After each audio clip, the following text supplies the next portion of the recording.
Hello and welcome to another edition of Florida Sportsman Action Spotter Podcast. I'm Captain Rick Riles. Hey, we're going to have a lot of fun today. Here's what we're going to do. We're going to make a quick trip out to Costa Rica. I got to get my marlin fix. We will find out what's going on at Nosara Paradise Fishing. Then it's all about Florida. We're going to start up in the northeast corner with Captain David Borys. I know he's been on piles of redfish this week. Work our way down the East Coast, checking in at every major port to see how the fishing is, and then we'll work our way up the West Coast and out the Panhandle. And I've got a question for the boys tonight. For our East Coast guys that specialize in tarpon fishing, and a lot of Florida guides do, I want to know what they think about the population. We don't take tarpon. We've never taken tarpon. Or do they hold themselves in balance? I don't know. Because you go over on the West Coast, where they have lengthened the red snapper season. And boy, I tell you, the question the East Coast boys are dying to find out, is your snapper fishing continuing to improve every year in spite of the fact that your fishing seasons seem to be getting longer every year? Gosh, they had a long season, 50-something days this year to red snapper fish, while the red snapper fishermen on the East Coast had to get by with 2. There's also mumblings of shutting down areas of the East Coast to all bottom fishing so the red snapper can recover. Well, we both know that that's not necessary. We both know the red snapper are at historic highs. That's why we're running into so many of them incidentally. It's a complicated puzzle. We're going to work on it with the guys that know about it tonight, the guys that are on the water every day. Florida Sportsman Action Spotter is brought to you this week and every week by Yamaha. Reliability starts here. By Shimano, bringing people and nature together. By Tournament Master Chum. Oh, it's the best chum on earth, all right. By Nosara Paradise Rentals, your dream vacation. By D.O.A. Lures, they're the unfair advantage. By Young Boats, you want the finest in flat spay and offshore hybrids, you need to check out youngboats.com. By the Castaway Hat Co, the hat that's helping save our seas. And by Academy Sports and Outdoors. Right stuff, low price every day. Let's get it rolling. We're going to check in with Nosara and find out how fishing is in Costa Rica. Now, it's time to land in Costa Rica. Oh, it feels nice down here. I think I'll have a cool drink with my old buddy Craig Sutton. Craig, how are you? I'm good, Captain Ricky. Boy, it feels good. Feels good under this tiki hut down in Nosara. Tell me how the fishing's been for you, brother. It's been red hot, buddy. It's been red hot. I mean, to describe it in 2 words, it's woo-wee. I mean, it's been, couple more big yellowfin. Your buddy William Byers got a real good one. They called it 110. I think it's every bit of 110. Yep. And a couple more big mahi, and we got a couple of them in the, not monsters, high 30s, 36, 38 too. But that's a great good fish and some sailfish and a couple more. And we had a big rooster on Tuesday or Wednesday. Golly, I'd love to know how old and how long roosters grow, because that looked like a big old veteran of many wars, didn't it? Yeah, he was a nice one. I guess they said the fish was a little over 50. That's a big rooster. Yeah, that's a big one. That's a big one. He has. Yeah, the harder one, we caught one 2 weeks ago, is those caberas. Right. And, for every rooster, you have a little higher success rate. If you get 1 out of 8 or 10 caberas, the big ones, you've done something. Craig, I've said forever, there are fish that when you hook them, they have a plan, and there are fish that don't have a plan. A kingfish has no plan. He's going to run, and you're going to catch him. Okay? I don't know about that. Oh, stop it now. He doesn't have any plan. All right? He feels that hook, he's heading off. Sure he is. But he's not going to go down and get rocked up. He's not, he doesn't have a plan like that. What I was referring to is a cubera snapper, a gag grouper, a snook, fish like that, a big old snook. Buddy, when they grab that bait, they know exactly where they're going. Well, everybody thinks they go in the hole. They don't go in the hole. They go along the bottom. Right. And they go up over the ledge a lot of time. In Costa Rica, I'm speaking. That's the only place I got a lot of experience with them. Yeah, those fish, they're an ornery critter. And when they got Stop, Craig. Go back to the start of that. I don't know if you turned away from your phone or something, but you said down in Costa Rica, and then all we could hear was an echo. Down in Costa Rica, we get some big cabera, and they've got the terrain in their favor, and they know it.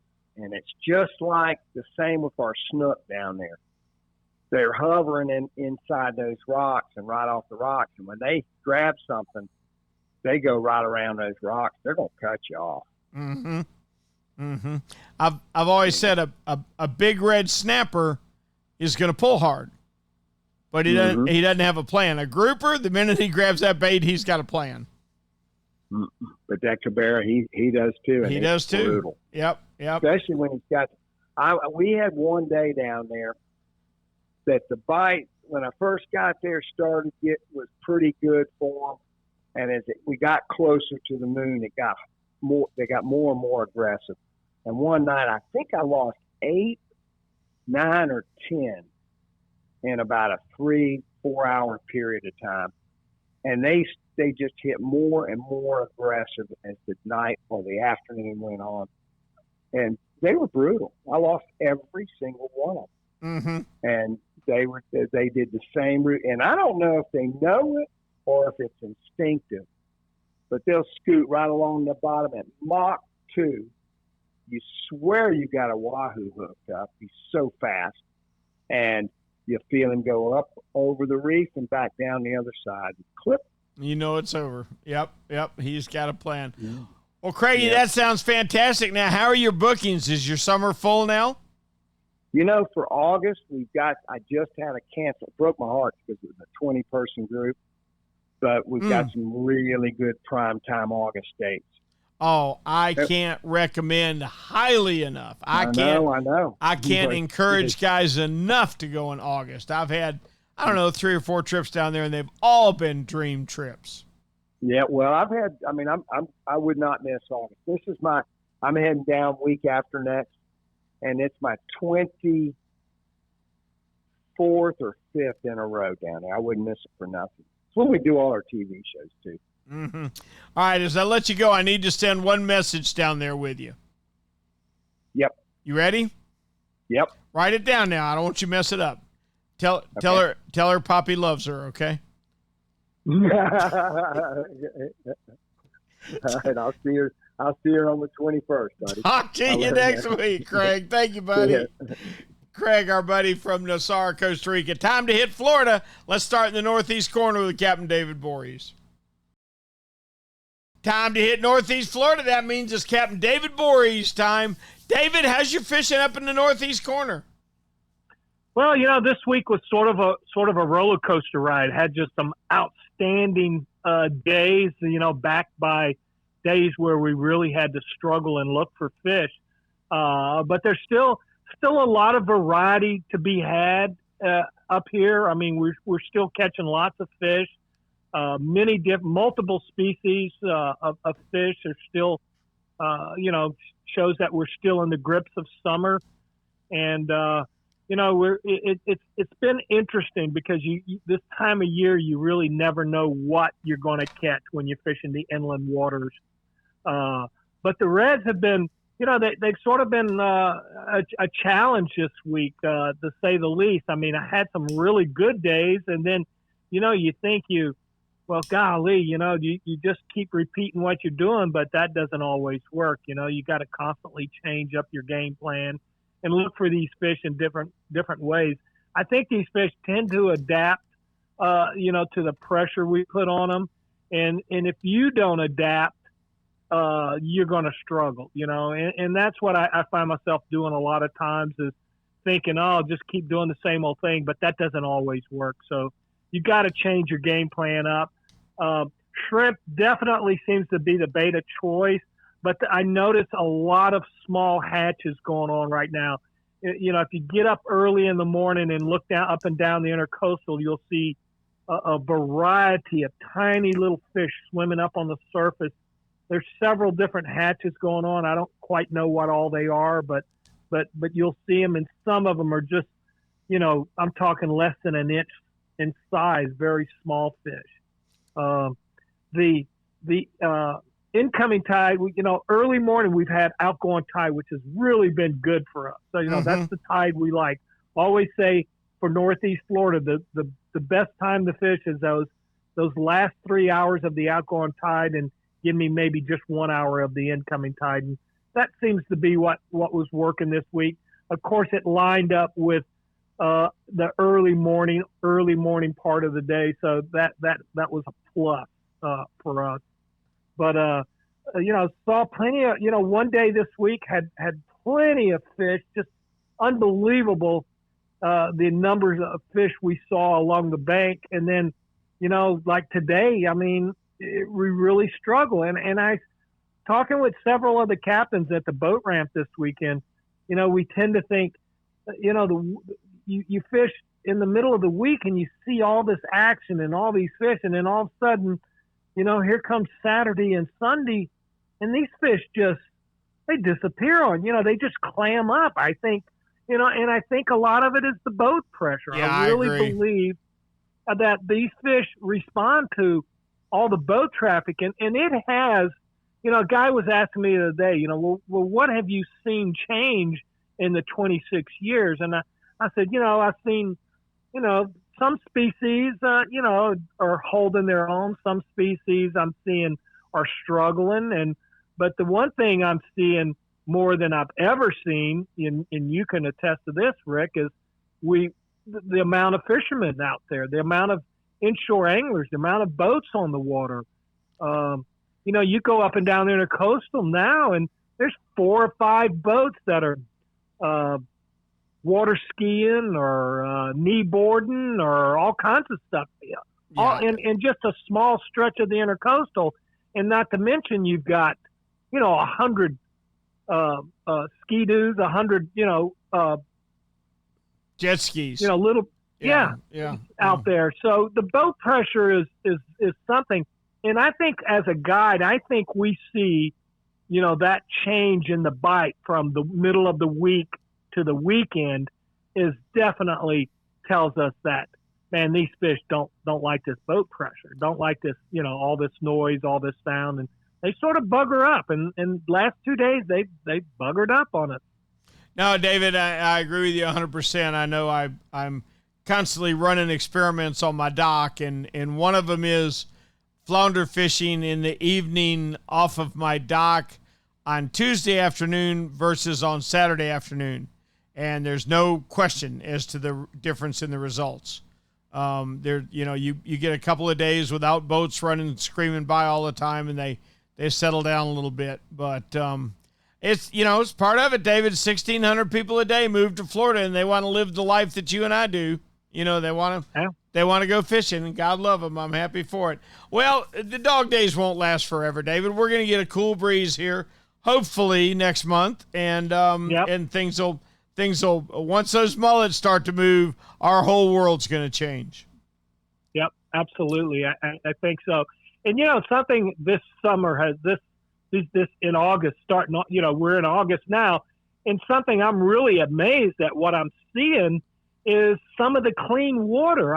It's beautiful.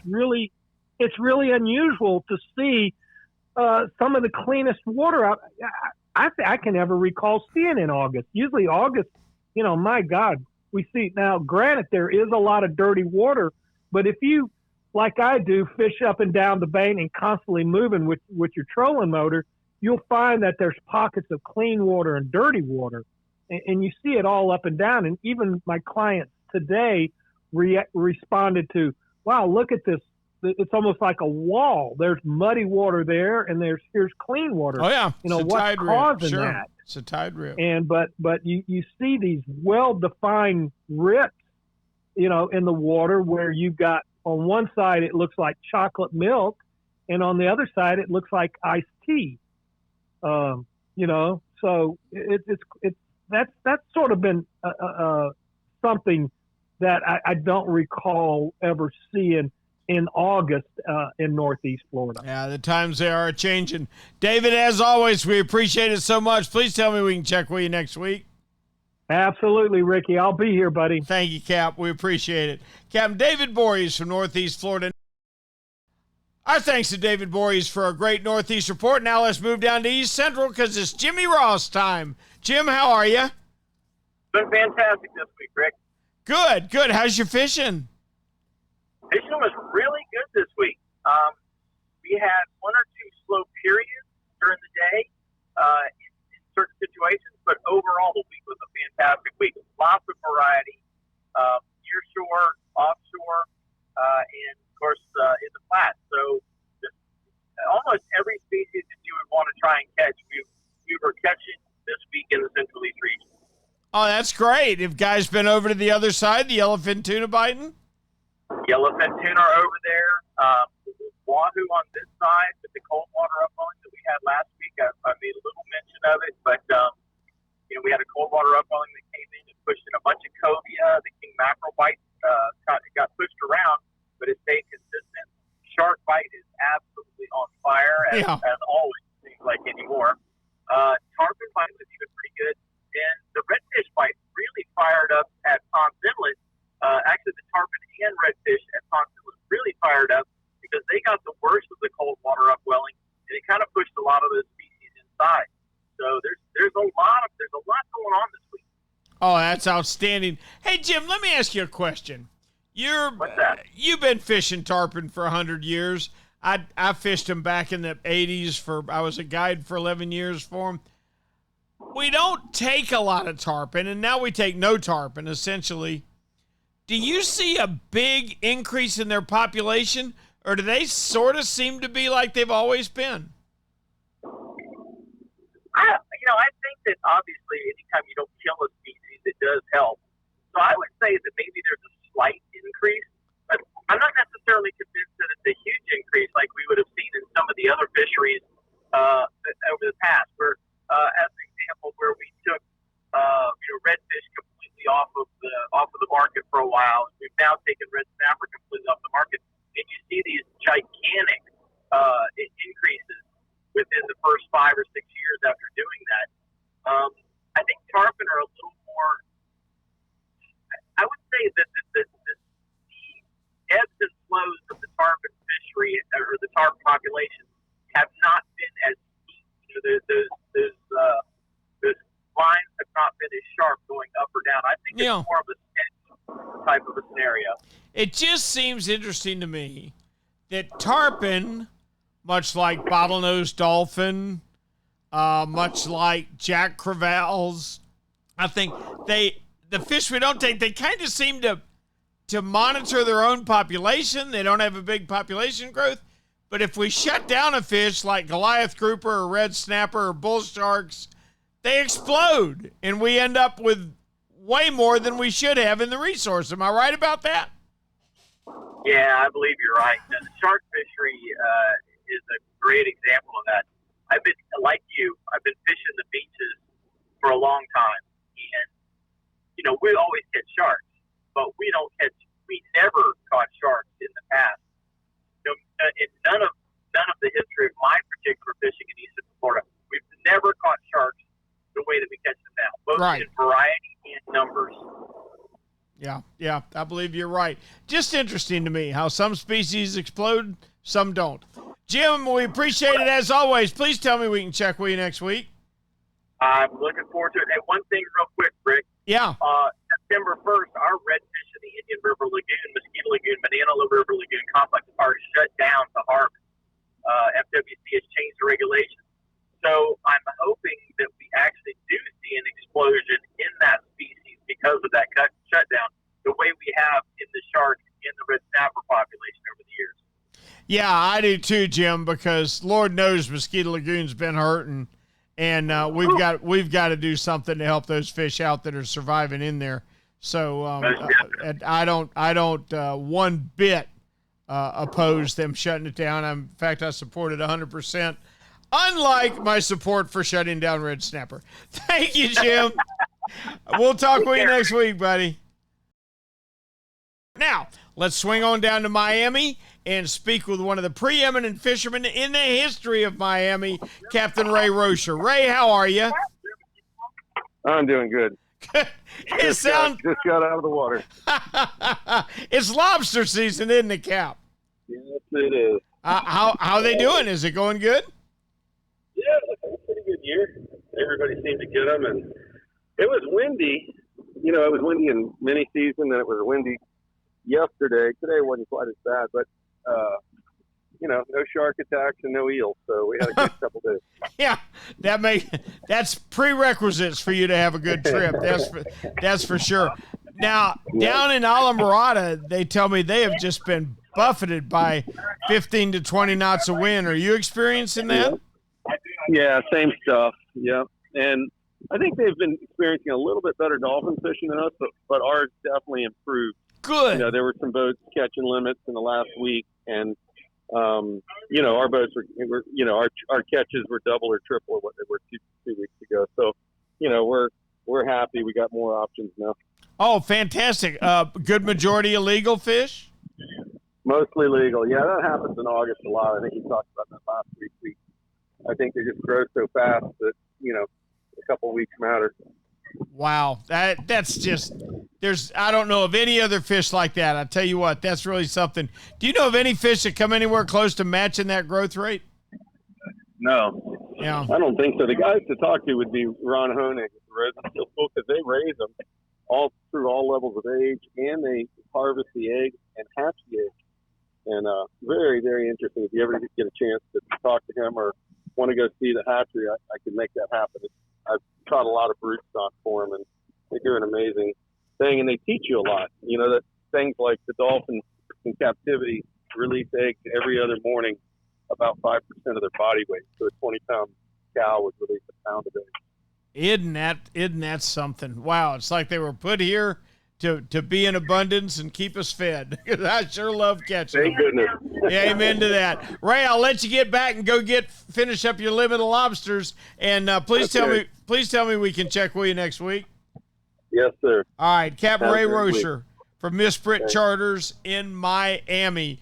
All right, we're going to go over to the West Coast, but before we do, let's get a word from D.O.A. I recently had a chance to stop by D.O.A. World Headquarters in Stuart, Florida. I wasn't a bit surprised to see company founder Mark Nichols hard at work on a new fish catching invention.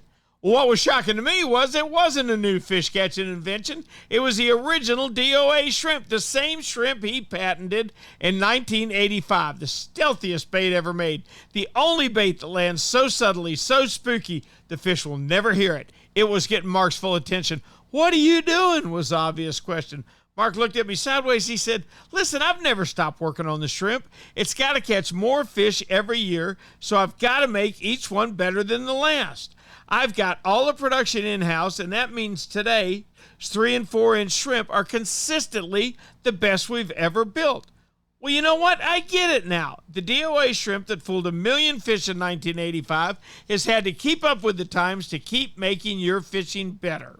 Hey, more than ever, the fish are spooky. The 2022 version of the D.O.A. shrimp is the stealthiest, most lifelike, and deadliest bait you can throw. Our thanks to Ray Rocher for a great Miami report. Now we're going to cut straight across the state to 10,000 Islands and check in with the mayor himself, Captain Steve Dahl. Steve, how are you? I'm doing really well. How are you, Rick? I'm doing fine. I would have to think dog days of summer. You guys having a tough time, or are you catching a few fish? Oh, it's you watch the boat and you hear them barking.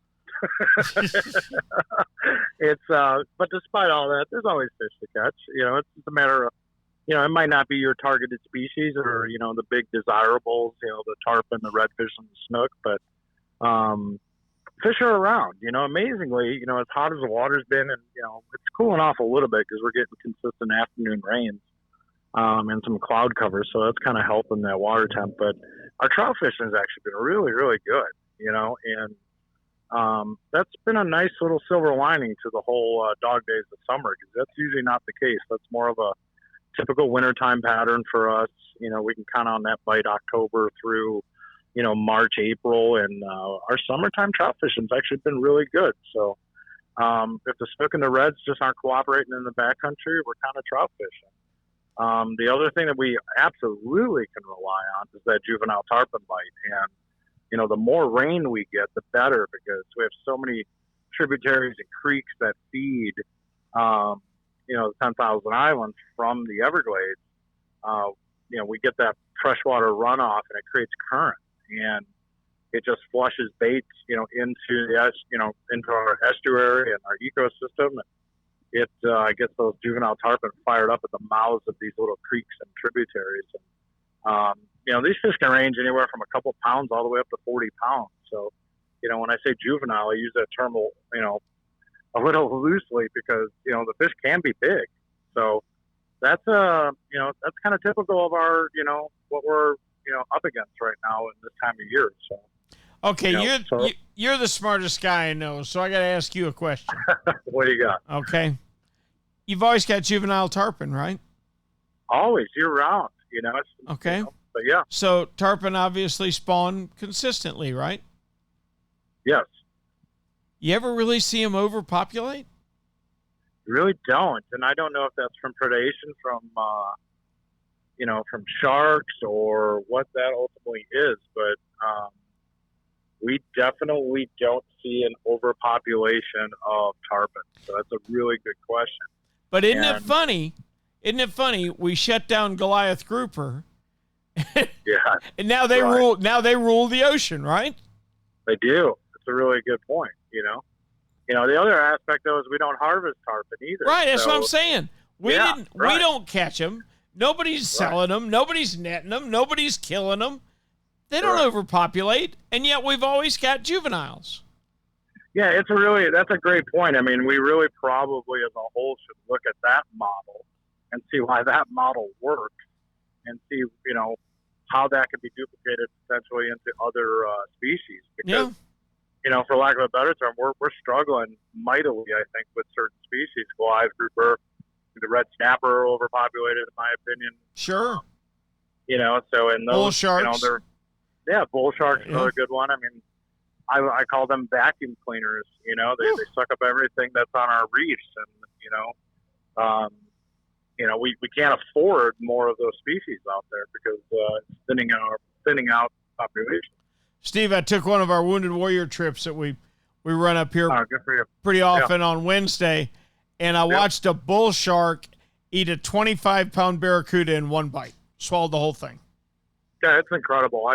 Oh my gosh. Yeah, I've seen some crazy. We have some big tigers in our area, along with some bulls being some shallow water. But the tigers, I've never seen so many big tigers than I've ever seen probably in the last, probably 6-7 years.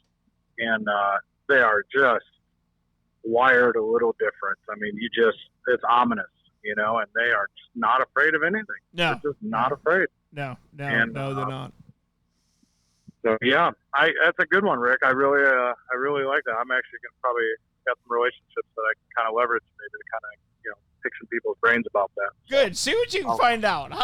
How can we always have baby tarpon, never take tarpon out of the fishery, and never get overpopulated? I don't want them to. Maybe I shouldn't say anything because I really like having those juvenile tarpon. Oh, I'm with you. I'm 100% in favor of it. I'm not calling it a bad thing, Cap. Yeah. I don't want them to change it, is what I'm saying. Right, I'm with you. I just find it interesting. No, it's a great point, Rick. It really is. All right, thank you, buddy. We'll talk next week if that's okay. Oh, of course. Can't wait. Good deal. Thank you. All right, our thanks to Captain Steve Dahl. Now it's time to head up a little ways into the Southwest region. But before we do, let's get a word from the Castaway Hat Company. I'll bet you don't even remember the day that all us cool kids would rub baby oil mixed with iodine to help our skin get even darker in the summertime. Being burnt was cool, and even if you weren't a surfing legend, you sure looked the part. Man, have we paid the price for our vanity. We never knew the skin problems and health damage that awaited us. Today's fishermen have the option of being so much healthier in the sun than we ever thought of, thanks in no small part to Castaway Hat Company, who not only provides our podcasters with Castaway straw hats, but they make the coolest prints on the underside of the brims you ever saw. You may think your bimini top or T-top blocks the sun, but as an awful lot of us OGs can tell you, you can't have enough protection from sun damage. So do what we do. Put on the sunblock and put on your Castaway straw hat. You look the part of today's best anglers, and you'll even be helping the environment. For each Castaway hat sold, the Castaway Company will pay to have 1 pound of trash removed from our waterways. The burning Florida sun won't be roasting your skin, and believe you me, when you age a few years, you'll remember us old guys with a lifetime on the water and what it did to us. So go to CastawayHatCo.com and get your best sun protection today. Castaway Hat Company, a hat for every adventure. Our thanks to Steve Dahl for telling us all about 10,000 Islands. Now let's move up to Southwest Florida and check in with Snook Stamp Charters and Captain Greg Stamper. Stampy, how we doing? We're doing well, Rick. I hope you're doing well as well. I'm hot. Yeah. You're talking to the wrong guy about that. I completely get that. Woo! Buddy, I'm going to tell you it's hot. What are you catching? So, well, hot's a good word. So if you start early, everything's pretty good for the first few hours. We're in the heat of the summer, which, that makes things tough. We've also had a really big influx of sharks in the back bay. So the red fishing overall was just okay. I can definitely tell you I'm very happy that this week I caught some smaller reds. I'm not talking about rat reds yet, but we're talking about fish that were 18, 19 inches, which that's basically the smallest reds we've caught in a long time. Glad to see them. Oh, absolutely. The snook fishing, especially for the little juniors, the little 18 to 22, 23-inch fish, that's still full speed. They're on the beaches. They're in the back bays. They're happy to eat. As soon as it gets hot, though, in the middle of the day, you might as well just pack it in right now, Rick, because it's getting a little bit crazy. We're hitting the feels like of 102, 103, 104, and then right after that, we get smacked by God with a whole bunch of lightning and rain. So, if you go out after that, it may be okay. I don't do that. Talking about the nearshore guys, they're still doing very well. They're catching permit. The fish are getting a little bit smaller than they have been in the past. The fish now are around 10 to 15 pounds. Some of the smaller ones are 7 pounds, give or take. They have not seen any cobia this entire week or two. And you know what? It's just it's hot. They're getting done as soon as they can, because if they don't get back by 1 or 2 o'clock in the afternoon, Rick, you're going to have to deal with some stuff. They get wet, don't they? They get wet or they get shocked. No, don't tell me that. I don't want to talk about that now. That's some scary stuff. Hey, I got a question for you. All right? Just a quick one, because I've been pondering this. You've always got juvenile tarpon, don't you? Yes. Nobody takes the big tarpon, do they? No. Why don't they ever overpopulate? They're a very different type of fish. Their attitudes change from day to day. There's times when you think that you're going to get into them and you don't. There's times when you see that they're happy and you jump a few here and there. But they move around so much, Rick. In the winter, they go way up in our rivers and our creeks, and they hang out there, the smaller ones, a few big ones. And then the big guys, they're always moving. They're just pelagic fish. They're going from north to south, from the Panhandle in the summertime all the way back to the Keys. I think those fish are just populating certain areas at certain times, so you're not seeing a ton of them. The juveniles can't do that, but the juvenile fish that I see in my neck of the woods and in the areas that are south of me, I'm sure Steve Dahl would say the same thing, is they're in packs of 20, 30, maybe 40 fish here and there, and they kind of populate an area for a few days up to a week and a half at a time, and then they move on. So I think they just kind of meander throughout our area through the whole year and just make their way. Well, they populate the whole state. I mean, they're all the way up the West Coast. They're all the way up the Panhandle. They're all the way down the East Coast. That's been 11 years out of Jacksonville as a tarpon guide. And there's always tarpon. But my point is, we shut down red snapper and they boom. What happened when we shut down Goliath grouper? There's plenty of them around here. They own everything, right? Okay, how about bull sharks? You seen any bull sharks lately? I've only seen 3 or 4 today, but in the past, it's only been a couple dozen a week. Okay, tarpon don't ever do that. No, you're right. Yeah, my point is, why can they keep themselves? I've always wondered that about bottlenose dolphin. Bottlenose dolphin have never been taken by man. Thank you, God. We don't need them. But they never overpopulate. They just sort of hold their level, you know? Right. And red snapper, what happens when you can't take them anymore? They're crawling up. The other day they crawled up on the beach at Atlantic Beach and slapped a lady that was sitting in her lawn chair. I mean, they're hungry, Rick. I said that's incredible. But it just seems interesting to me that some fish overpopulate and some fish don't. That was my only point. But, Greg, that's a great report. We appreciate the heck out of it, and please tell me we can check with you next week. Oh, always. Tight lines, Rick. Thank you, Captain Greg Stamper. Time to head up the West Coast a little bit and check in with Captain Ray Markham. But before we do, let's get a word from Shimano. Funkin' Wagnalls, that's the dictionary, by the way, defines symmetry as similar parts combined in perfect balance. Shimano in Strike Zone defines symmetry as the perfect spinning combo for whatever you target this spring. You can't beat the balance and performance of the Shimano Symmetry spinners for freshwater and inshore saltwater fishing. Outfits like Symmetry are the reason for shopping at Strike Zone.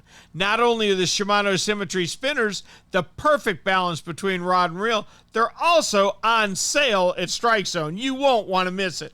One of the biggest mistakes most anglers make is fishing outfits that are out of balance. If you try to balance your own Shimano reel with the rod, you almost can never get the most out of your cast inshore or put the maximum pressure on a sea monster offshore.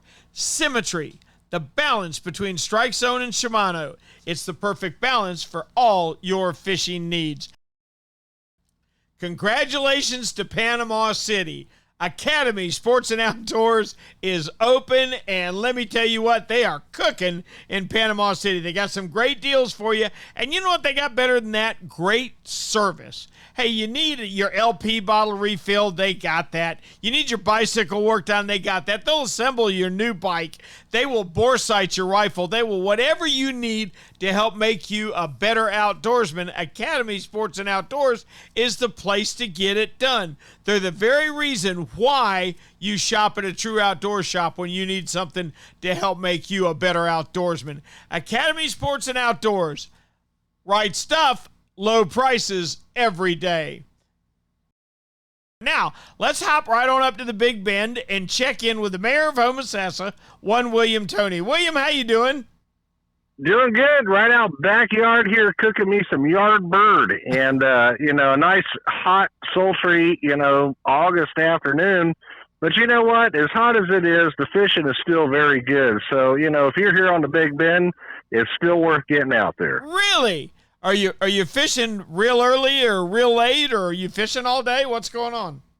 It's still with the tide. So if you're going to catch some fish, you've got to work with the tides in our area. So your incoming high tide is always your best time to fish along the Big Bend. Even if it's during like the mid part of the day, I always describe to people your western facing points that receive that first bit of that incoming tide.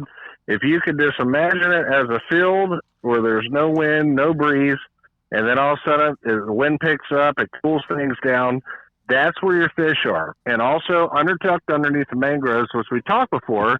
Now you can also, we talk about Homosassa now. If you want to get into a little bit different, really only a jot north of us here is Cedar Key, which is a different fishery, a lot deeper water and darker water. And my cousin just had a trip up there this past week fishing with Jimbo Keith, and they tore up some nice trout.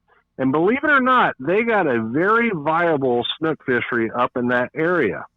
How about that? Jimbo Keith has caught a fish before, too. I've seen him do it. He sure has. Him and his father are great fishermen, but, they know that area well. And the thing is, it's kind of like I sit here, I'm thinking, well, all right, where do you want to go on your birthday? So my cousin chose to go an hour north of us by boat. I could be up there in 40 minutes, but you get up there, when you get toward the mouth of that Swanee River and that darker water, you get a lot more summertime triple tail. I don't know why they like that dark water. You got the clam leases. You got so much different, area than, say, in Homosassa. We got tons of backcountry and clear water here. when basically probably as a crow flies 18 to 20 miles north, it turns into a different type of estuary of the mouth of the Swanee River. So, if you're in this area and want to check out something new, it's not that far away. Good restaurants, nice little town up there and everything, and a good getaway. It keeps everybody in the family happy because there's good restaurants, there's pools for the kids and a little beach, and plus, Dad can get out there and fish some. It's funny to me you say that about tripletail because just north of us in Jacksonville is Brunswick, Georgia, and they've got 10 times the tripletail we do for reasons I don't understand. And, well, it coincides. I can tell. Now, we've had a little pickup here this past week in Homosassa, tripletail, but I'll give out a good tip, and here it is. If you're looking for tripletail inside of the markers or inside of St. Martin's Keys, look further west. They're out there, and it surprises me. I cannot pass a piece of structure out there with really, not analyzing it. Sometimes you get a little sargassum that hangs on those markers or buoys, and if you're going Mach 10 past it, your eye may not catch something subtle as a tail, a fin, or his head or an eye picking out. So I slow down just a hair. And sometimes when I go by and I wake the buoy, if it's a big, say, a nun can or something like that, I will turn around and look because the wave will actually lift it a little bit and you can see under it for a split second. And when you do, if you look close enough, there may be one there. In fact, last week we got one that was 19.5 inches, and, there was 2 under there, and the other one was definitely a keeper, but he was smarter than his buddy that went to the frying pan. So, so you got to, they go back and forth. So when we don't have them here and, the very south end of the Big Bend, that darker water up towards Swanee, those guys get them. And I don't know the correlation. I don't think I'll ever figure it out. But sometimes it could be rain or water influx from the Swanee. It could be something different, but they'll float back and forth. When they're not getting them north of us, we're getting them here. So, just a tip for the anglers out there. Makes sense. It sure does. And obviously you misunderstood my instructions. You said he ended up in the frying pan. I thought you were going to just fillet him and put him on ice for me. I will for you, but right now I can sit at P.O. Box Homosassa, and you may get it already with rice on top by the time it gets there. But I hear you. All right, real quickly, tell me about the scallops. You doing any scallops? I have done a couple more trips. It's still ho-hum is what I'm going to tell you here in Homosassa. If you got that trip planned and everything, don't stop the train that's rolling. Just get out there and give yourself a lot of time. And what we've been doing is going shallower.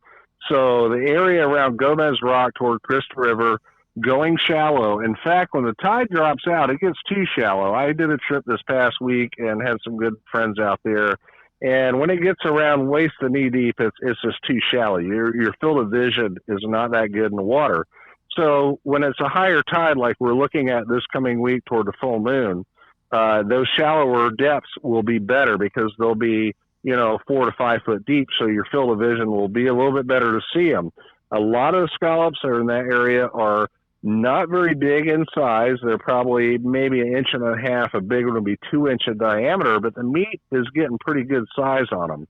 And there's enough out there that you can collect them and have a meal for that night. But if you're looking for something to put in the freezer, don't count on it. Just go out there and get out there and have a good time. You just taught me something, and I never thought about it, as silly as it sounds. And I've always done better scalloping in, like you say, 6, 7, 8 feet of water. Mm-hmm. And I always thought, boy, it'd be nice to scallop real shallow. You just stand up, clear your mask, do all that. But you're right. Your field of vision gets much smaller in 5 feet of water, doesn't it? It absolutely does. In fact, it was so... It's a silly story. So we're out, and the tide's dropping. As it's dropping, I'm telling the folks, all right, let's get in the boat. We're kind of move out a little further west. And I went to a little ridge out there that I had got them before. And when we got in the water, it was like all you could see was grass in your face, and everybody's standing up. And the more people that stand up in the water, the murkier it gets because of the silt and the mud. So, that field of vision, in about 5 to 6 foot is really good when you look down. Now, when you start getting more than 6 foot, it can get, depending on, cloud conditions, say waves or wind and things like that, it can really impede what you're going to see. But, that 4 to 5 foot depth seems to be ideal.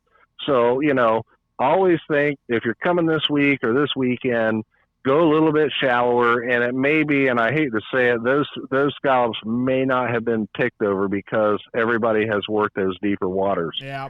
So, it's kind of what it is, and hopefully next year it's better, or we come up with some new regs to help keep it going and sustain it. I'm with you. I think it's about time for new regs. Captain William, we appreciate it so much. Please tell me we can check with you next week. I'll be right down here in downtown Homosassa. I wish I could spend an evening in downtown Homosassa. Thank you, Cap. Our thanks to William Toney for a great Big Bend report. Now let's head up a little bit into Northwest Florida and check in with Captain Kevin Lanier. Kevin, how are you? Captain Rick, we're doing good tonight. How about yourself? Doing peachy, just like you. Doing peachy is how I'm doing. Always peachy. All right, now what's the status? Is your red snapper season over? Red snapper season for recreational, just like the rest of the Gulf, is over. It ended on the 31st of July. However, federal charters can run through the 19th of August. Okay, let's talk about the general. Let's talk about the recreational, because I've got a question. Now, fishing got harder as the season went on, right? Absolutely. Okay.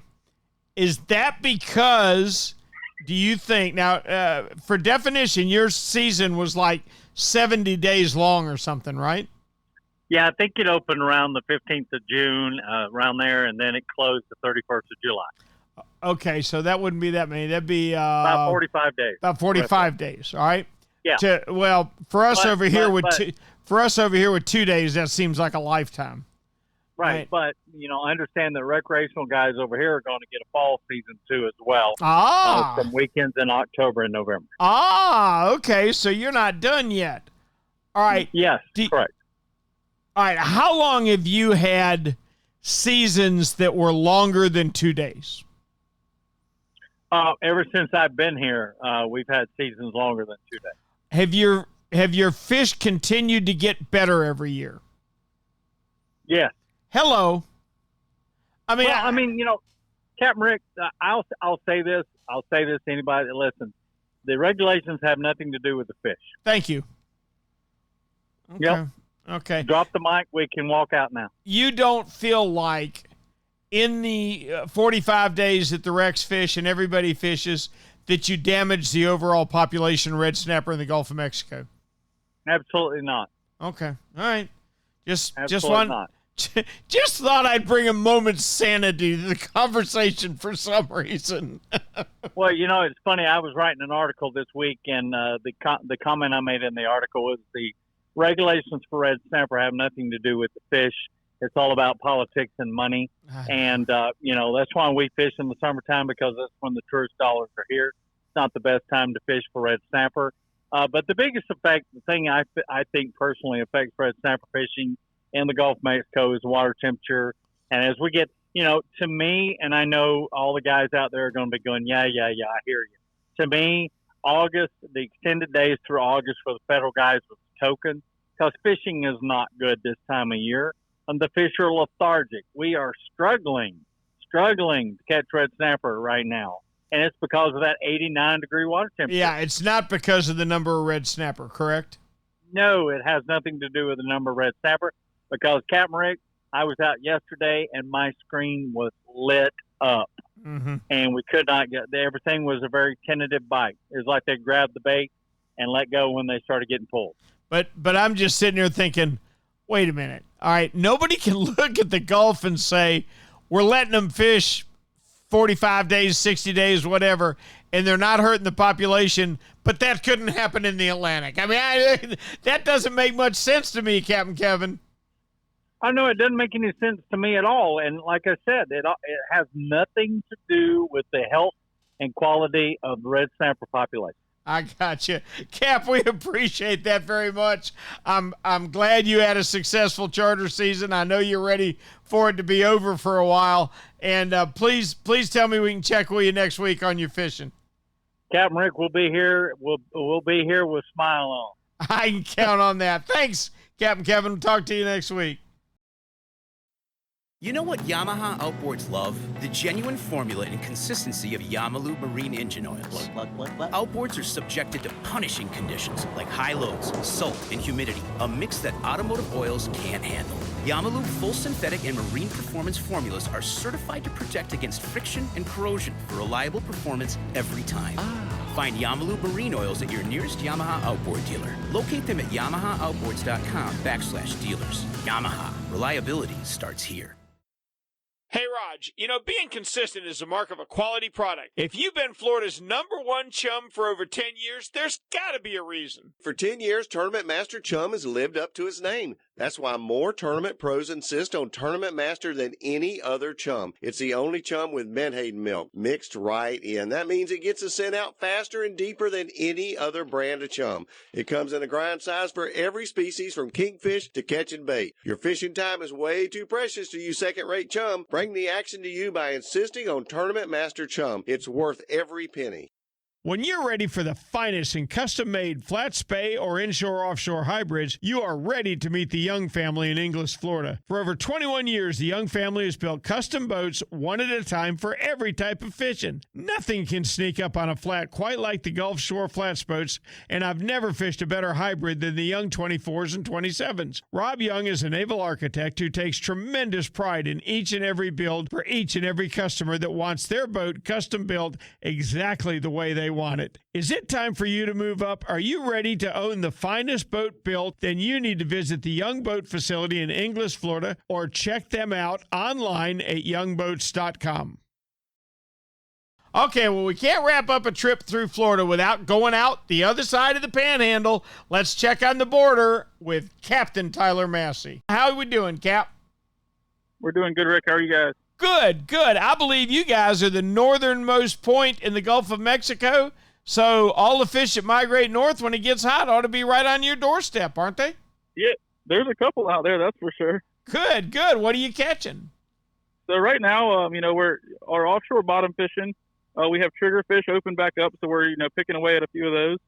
We're not catching limits every single day, but the way we're fishing, we're kind of doing a little bit of mixing it up a little bit, targeting vermilion snapper, red snapper, and triggerfish all at the same time.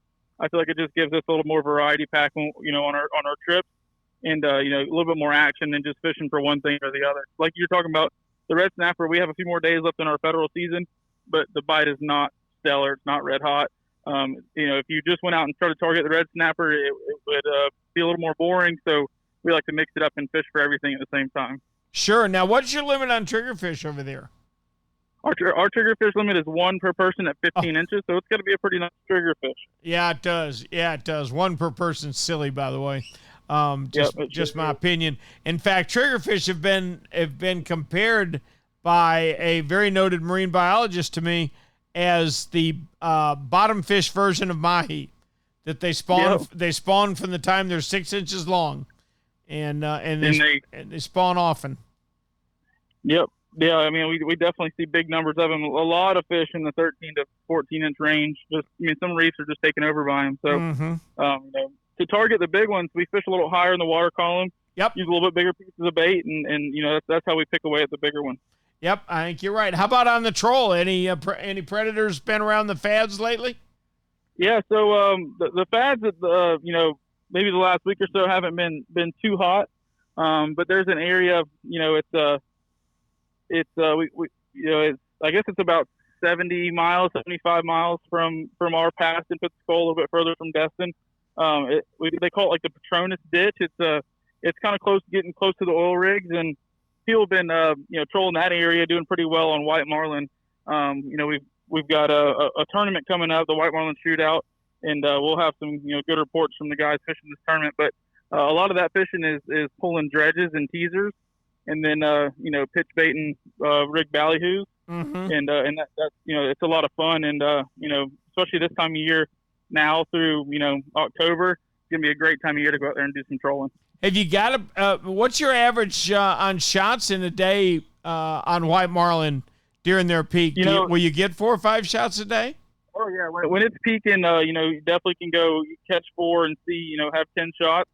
I'd say if you get out there and give it a full effort, trolling from the FAS, down there towards that ditch I was talking about, or even, around a different area like the spur, even even closer like the nipple and the elbow and that kind of stuff. Mm-hmm. You definitely get a couple shots, but some days you can end up seeing double-digit fish. Oh, that's way cool. Oh, I'd love to come over there and do that. That's way cool.